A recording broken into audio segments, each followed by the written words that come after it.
돌아가면 기다리고 있을 매질과 굶주림이 두려웠지만 허공에서 울린 그 종소리가 마치 보이지 않는 끈이 되어 그녀를 삶 쪽으로 잡아당기는 듯했다. 산을 내려와 마을 어귀에 들어설 때쯤 멀리서 닭이 패를 치는 소리가 들려왔다.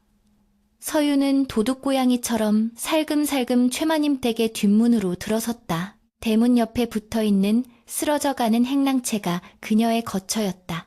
삐걱거리는 문을 열고 들어가니 퀴퀴한 곰팡이 냄새가 진동하는 냉방이 그녀를 맞이했다. 서유는 멍석 위에 쓰러지듯 누웠으나 잠은 오지 않았다. 눈을 감으면 아까 들었던 그 웅장한 종소리가 다시금 뇌리에서 울려 퍼지는 것 같았다. 도대체 그 소리는 무엇이었을까? 산신령의 조화인가? 아니면 억울하게 돌아가신 아버지의 혼백이 나를 깨우친 것인가? 꼬리에 꼬리를 무는 생각들 속에서 그녀는 자신의 귀를 의심해보기도 했지만 그 소리가 주었던 물리적인 충격과 전율은 너무나도 생생했다. 그것은 단순한 환청이 아니었다. 분명 세상에 존재하지 않는 무언가가 오직 그녀에게만 신호를 보낸 것이었다. 다음 날 아침, 서유는 여느 때와 다름없이 부엌으로 나가 아궁이에 불을 지폈다. 밤새 한숨도 자지 못해 눈은 매타고 몸은 천근만근이었지만 정신만은 이상하리만치 또렷했다. 부엌비라 불리는 늙은 여종이 혀를 차며 서윤에게 말을 건넸다. 구시, 어제 그리 혼나고도 살아서 밥을 짓는구나. 독한 년 같으니라고. 마님이 일어나시면 또 무슨 사단이 날지 모르니 조심하거라. 서윤은 아무 대꾸도 하지 않고 묵묵히 쌀을 씻었다. 쌀알이 씻겨 내려가는 차가운 물의 감촉을 느끼며 그녀는 어젯밤의 결심을 되새겼다. 죽지 않고 살아서 돌아온 이상 더 이상 무기력하게 당하고만 있지는 않으리라. 그때였다. 안채 쪽에서 날카로운 고함 소리가 들려왔다. 이 게으른 년들아, 해가 중천에 떴는데 아직도 조반을 들이지 않고 뭐 하는 게냐? 최마님의 목소리였다.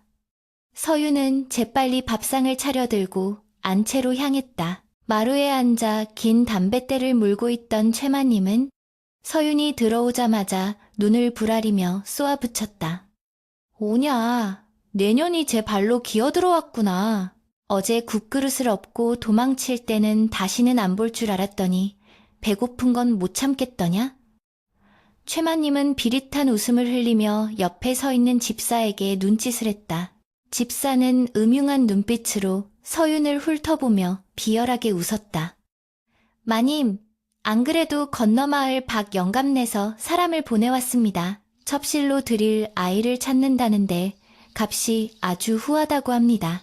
그 말을 듣는 순간 서윤의 가슴이 철렁 내려앉았다. 박영감은 나이가 7순이 넘은 노인으로 돈은 많으나 성정이 괴팍하고 변태적이라 첩으로 들어간 여자들이 줄줄이 시체로 실려 나온다는 소문이 파다한 자였다. 서유는 쟁반을 든 손을 부들부들 떨었다.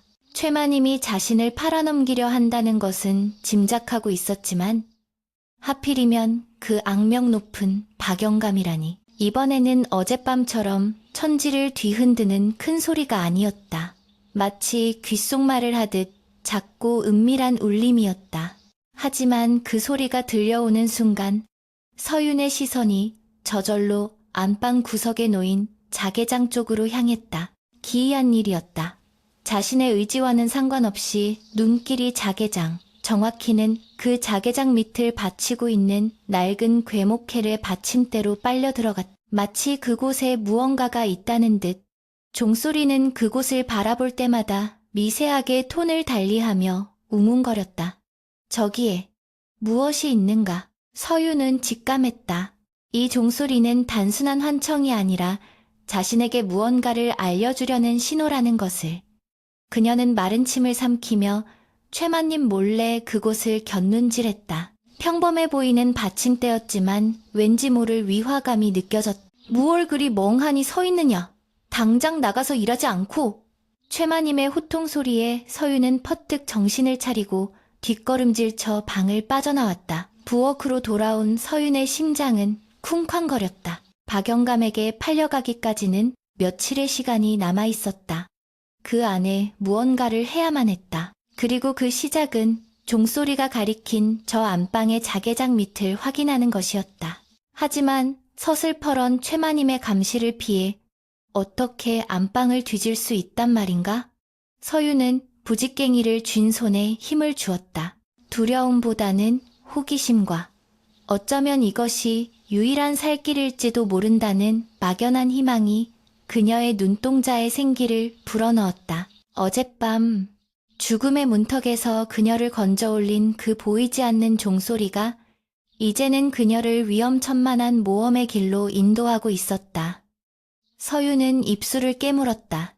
무엇이 있든 나는 찾아낼 것이다. 이 지긋지긋한 운명의 굴레를 벗어날 수만 있다면 악마와 손을 잡더라도 상관없다. 밤이 깊어지기를 기다리는 서윤의 눈빛은 예전의 체념한 노비의 눈빛이 아니었다. 그것은 먹잇감을 노리는 사냥꾼의 눈빛처럼 서늘하게 빛나고 있었다. 초여름의 밤 공기는 습하고 무거웠다. 최마님 댁의 높은 담장 너머로는 개구리 울음소리가 요란했지만 서윤이 웅크리고 있는 행랑채는 숨 막힐 듯한 침묵만이 감돌고 있었다. 박 영감에게 팔려갈 날이 불과 사흘 앞으로 다가왔다는 사실이 마치 시퍼런 작두날처럼 그녀의 목을 겨누고 있었다. 낮 동안 서유는 최마님의 지시로 박 영감에게 보낼 혼수 아닌 혼수를 장만하느라 쉴 새 없이 바느질을 해야 했다.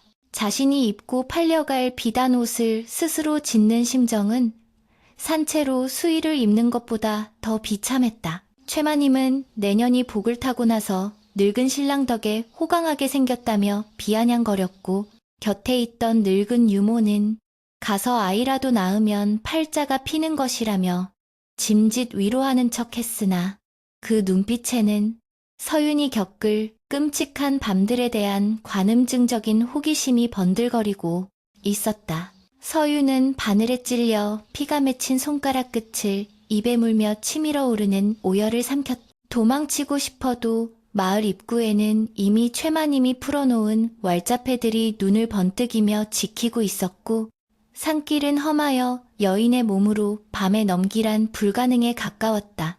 사방이 꽉 막힌 도간에 갇힌 쥐. 그것이 바로 서윤의 처지였다.